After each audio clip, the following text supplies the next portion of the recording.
The book of Jonah, chapters 1 and 2. Now the word of Yahweh came to Jonah the son of Amittai, saying, Arise, go to Nineveh, the great city, and call out against it, for their evil has come up before me. Yet Jonah arose to flee to Tarshish from the presence of Yahweh. So he went down to Joppa, found a ship which was going to Tarshish, and paid its fare, and went down into it to go with them to Tarshish from the presence of Yahweh. But Yahweh hurled a great wind on the sea, and there was a great storm on the sea, so that the ship gave thought to breaking apart. Then the sailors became fearful, and every man cried to his God. And they hurled the cargo which was in the ship into the sea, to lighten it for them.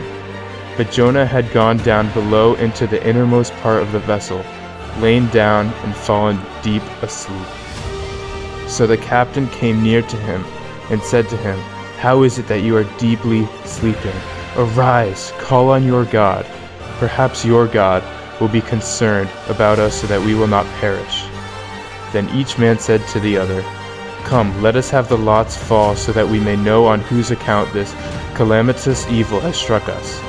So they had the lots fall, and the lot fell on Jonah.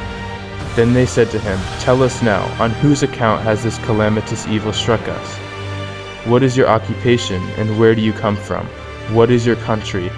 From what people are you? And he said to them, I am a Hebrew, and I fear Yahweh, the God of heaven, who made the sea and the dry land. Then the men became fearful, and they said to him, What is this you have done? For the men knew that he was fleeing from the presence of Yahweh, because he had told them. So they said to him, What shall we do to you that the sea may become quiet for us? For the sea has becoming increasingly stormy.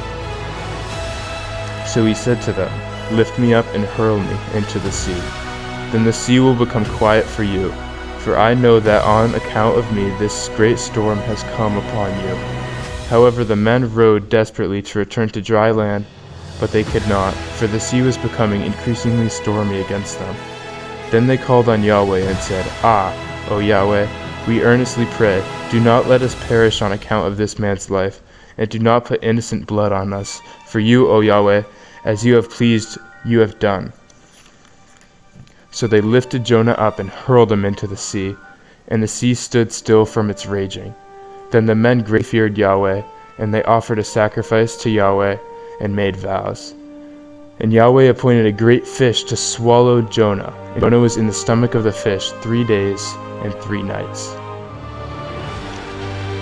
Chapter 2, Jonah's Prayer. Then Jonah prayed to Yahweh his God from the stomach of the fish, and he said, I called out of my distress to Yahweh, and he answered me. I cried for help from the belly of Sheol, and you heard my voice.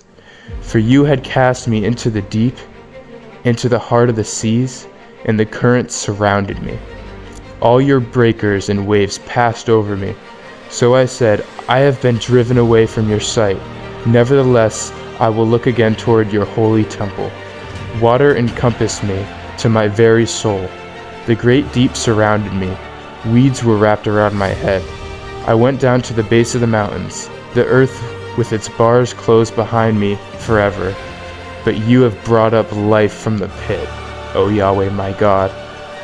While my soul was fainting within me, I remembered Yahweh, and my prayer came to you, to your holy temple. Those who regard worthless idols forsake their loving kindness. But as for me, I will sacrifice to you. With the voice of thanksgiving, that which I have vowed I will pay.